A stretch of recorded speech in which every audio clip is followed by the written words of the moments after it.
High বন্ধুরা, আজকে আরেকটা নতুন মজাদার গল্প নিয়ে চলে এসেছি। তা আজকের গল্পের নাম হচ্ছে বাঙালির বুদ্ধি। এক সন্ধ্যায় জনৈক বাঙালি রামবাবু হাওড়া থেকে দিল্লিগামী একটা ট্রেনে চাপলেন।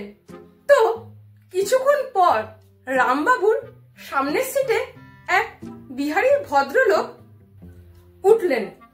নাম হচ্ছে মিস্টার রায়। তো তিনিও রামবাবুর মতো দিল্লি যাবেন। তো দূরের রাস্তা, দিল্লি যাবে বলে কথা।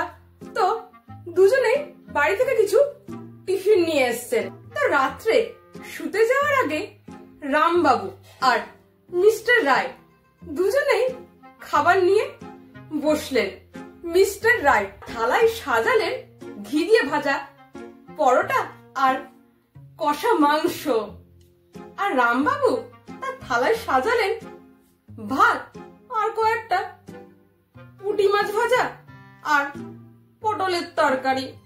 রায়বাবুর আনা খাবারের গন্ধে রামবাবুর জিভে তো জল চলে এলো।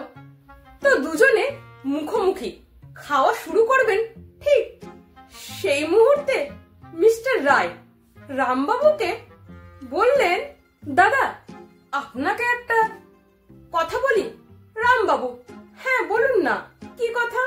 মিস্টার রায়, দেখুন আপনারাও কাজ করেন আর আমরাও কাজ করি, কিন্তু কাজে আর চিন্তাধারায় আপনারা যতটা উপরে পৌঁছেছেন আমরা কেন পৌঁছাইনি?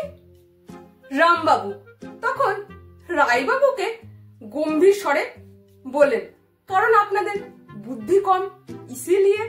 মিস্টার রায় রামবাবুকে বললেন, আচ্ছা বুদ্ধি কি জিনিস, ওটা আবার কোথায় পাওয়া যায়? রামবাবু রায়বাবুকে পুঁটি মাছ দেখিয়ে বললেন, এটা খেয়ে, এই মাছ খেলে বুদ্ধি হয়। মিস্টার রায় ভাবে গদগদ হয়ে বললেন, দাদা আপনার এই বুদ্ধিওয়ালা খাবারটা আমাকে দিন আর আমার এই খাবারটা আপনি খান। রামবাবু এই প্রস্তাবটা শুনে মনে মনে বেশ আনন্দ হলেন আর গদগদ হলেন যে প্রস্তাবটা তো মন্দ নয়। কিন্তু রামবাবু একটু ভাও দেখালেন রায়বাবুকে।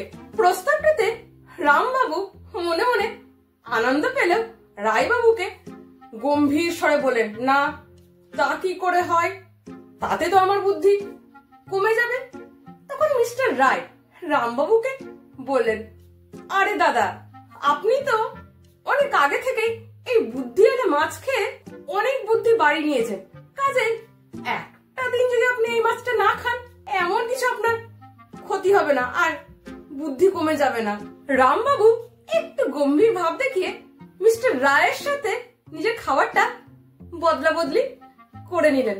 রামবাবু মহা আনন্দে সেই পরোটার মাংস খেতে লাগলেন আর মিস্টার রায় বিষাদ বদনে ভাত আর পুঁটি মাছ ভাজা চেবোতে লাগলেন। তো খাবার খেয়ে যে যার নিজের সিটে ঘুমিয়ে পড়লেন।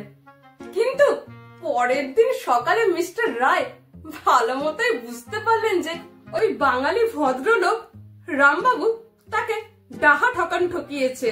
তো সেই দিনই সকালে রায়বাবু একটা দীর্ঘশ্বাস ফেলে রামবাবুকে বললেন, দাদা এই কাজটা আপনি কিন্তু ঠিক করেননি।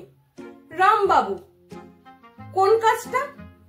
মিস্টার রায়, এই যে আপনি মিথ্যা কথা বলে আমার খাবারের সাথে আপনার খাবারটা বদলা বদলি করে নিয়েছিলেন আর আমার আনা ভালো ভালো খাবারগুলো আপনি খেয়ে নিলেন আর আমাকে দিলেন কিনা ভাত তরকারি আর ওই কটা শুকনো পুঁটি মাছ ভাজা।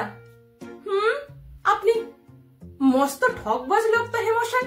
রামবাবু শুনুন, আমি কিন্তু আপনাকে মিথ্যা কথা বলিনি। মিস্টার রায়, মিথ্যা কথা বলেননি মানে? रामबाबू बोलिए, कल आपका ये बुद्धि कहाँ था और आज वो कहाँ से आया? वो तो पूटी मछली खा के ही आया ना।